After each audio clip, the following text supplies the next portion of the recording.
Episode 3 the path Joel के death के बाद का सिनेरियो दिखाता है। इस एपिसोड में हम एली के इमोशंस मतलब उसका ग्रीफ, उसका गिल्ट और उसके रिवेंज की जर्नी को देखते हैं। हम देखते हैं कि जैक्सन टाउन कैसे एक ज़ॉम्बी एपोकलिप्स के बाद वापस से रिबिल्ड हो रहा है और एली और डीना की जर्नी सिएटल तक कैसे शुरू होती है। एपिसोड 3 में स्टोरी का एक नया फेज शुरू होता है। ये कहना गलत नहीं होगा कि इस सीजन की एक्चुअल कहानी इस एपिसोड से शुरू होती है। So let's start the video. 起きろ。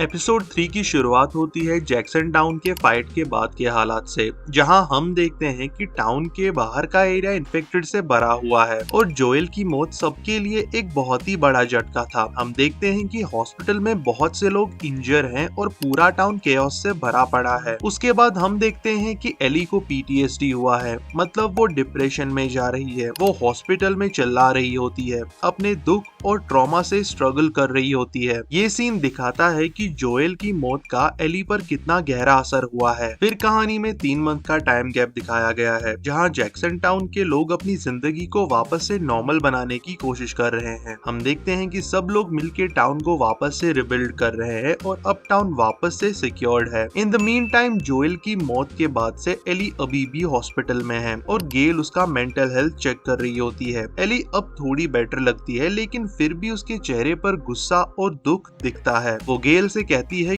Yeah, I miss him. फिर हॉस्पिटल से डिस्चार्ज के बाद एली अपने घर जाती है और वहाँ एक शू बॉक्स में वो जोएल की पुरानी घड़ी देखती है और उसके नीचे पड़े हैंडगन को अपने पास रख लेती है। अब यहाँ पे वो अपने आप को अकेला महसूस करती है, अपने दुख को छुपाने की कोशिश करती है, लेकिन वो जोएल की चीजों को देख के वापस से रोने लगती है। Cut to next scene, Dina वहाँ आती है और एली के लिए कुकीज लाती है, जो एक पीस ऑफरिंग होती है। वो बताती है कि उसके पास एबी और उसके ग्रुप के बारे में कुछ इम्पोर्टेंट इन्फॉर्मेशन है। वो जानती है कि एबी के साथ कौन कौन था और वो कहां से आए थे। एली को ये जानकर डीना पे गुस्सा आता है कि उसने एली को ये सब पहले क्यों नहीं बताया, लेकिन डीना एक्सप्लेन करती है कि टाउन का हाल बहुत ही खराब था और वो लोग पहले वापस खुद को संभालने में और टाउन को रीबिल्ड करने में लगे थे। डीना एली को उन सब के नाम बताती है जिनमें मैनी, ओवेन, नोरा, मेल और एबी होती है। डीना कहती है कि वो सब WLF मतलब वॉशिंगटन लिबरेशन फ्रंट इस ग्रुप को बिलोंग करते हैं और वो सिएटल में प्रेजेंट हैं। फिर एली टॉमी से बात करती है। वो उसे कन्विंस करने की कोशिश करती है कि वो उनके मिशन पे उनके साथ आए, लेकिन टॉमी कहता है कि पहले टाउन को फिक्स करना जरूरी है और उन्हें मारिया से इसके बारे में डिस्कस करना चाहिए। टॉमी कहता है कि मारिया एक काउंसिल मीटिंग में इस मुद्दे को पूरे टाउन के सामने रख सकती है और फिर टाउन के लोग इस इशू पे चर्चा करके अपने वोट्स देंगे। आगे एपिसोड में हम देखते हैं कि किसी एक जंगल में एक रिलीजियस ग्रुप ऑफ पीपल जिनके फेस पे मार्किंग्स होती है, वो उस जंगल से गुजर रहे होते हैं। अपेरेंटली इनको स्कार्स या सेराफाइट्स कहते हैं। इन सब लोगों की अपीयरेंस बहुत ही अजीब होती है। उनके पास जो वेपन्स होते हैं वो देख के ऐसा लगता है कि ये लोग किसी बाबा आदम के जमाने के हैं। लाइक एक सीन में वो आपस में कम्युनिकेट करने के लिए विसल्स का यूज करते हैं। उनकी बातों से लगता है कि उनका फेथ किसी प्रॉफिट में है और वो वुल्फ से बचने की कोशिश करते हैं, जिसका मतलब WLF हो सकता है। फिर बीच रास्ते में ही उन्हें पता चलता है कि WLF के सोल्जर्स उनके आसपास हैं और वो फिर छुपने की कोशिश करते हैं। ये सीन स्टोरी में इंटेंसिटी और टेंशन बढ़ा देता है। अब इसके बाद हम देखते हैं कि जैक्सन में टाउन मीटिंग होती है, जहां सब लोग सिएटल जाने की सिचुएशन पे डिस्कशन कर रहे होते हैं। फिर एक एक करके टाउन के लोग अपनी राय देते हैं, जिनमें मेजॉरिटी का कहना ये है कि टाउन में और भी बहुत बड़े इश्यूज हैं, प्लस उस दिन सिर्फ जोएल ही नहीं बल्कि और भी लोगों की जान चली गई थी। इसी बीच सेथ एली का फेवर करते हुए कहता है कि उन्हें सिएटल जाना चाहिए और जोएल की मौत का बदला लेना चाहिए। फिर काउंसिल एली को बोलने का मौका देती है।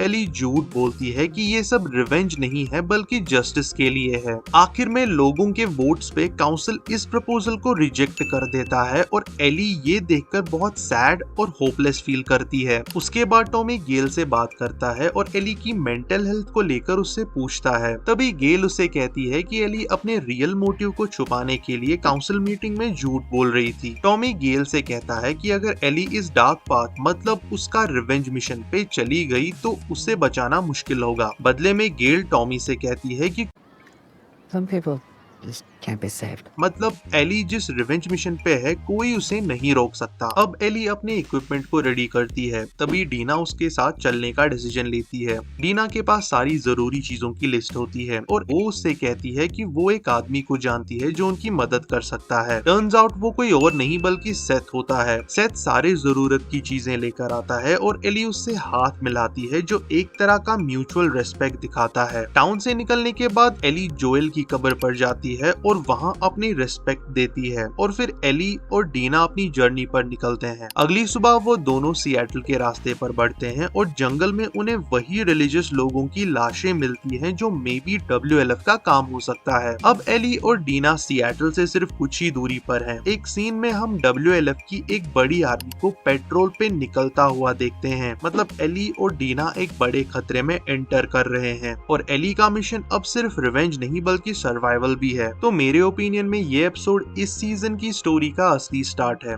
ये एपिसोड शायद थोड़ा स्लो पेस लग सकता है, लेकिन उसकी वजह से एली के कैरेक्टर को और ज्यादा डेप्थ मिलता है और एली और डीना के बीच के बॉन्ड को बहुत ही ब्यूटीफुली दिखाता है। ओवरऑल ये एपिसोड स्टोरी को ज्यादा पर्सनल और इमोशनल बनाता है, जो द लास्ट ऑफ अस की एक स्ट्रेंथ है। मोर ओवर, अगर वीडियो पसंद आई हो तो लाइक और चैनल पे सब्सक्राइब जरूर करना। सी यू इन नेक्स्ट वीडियो।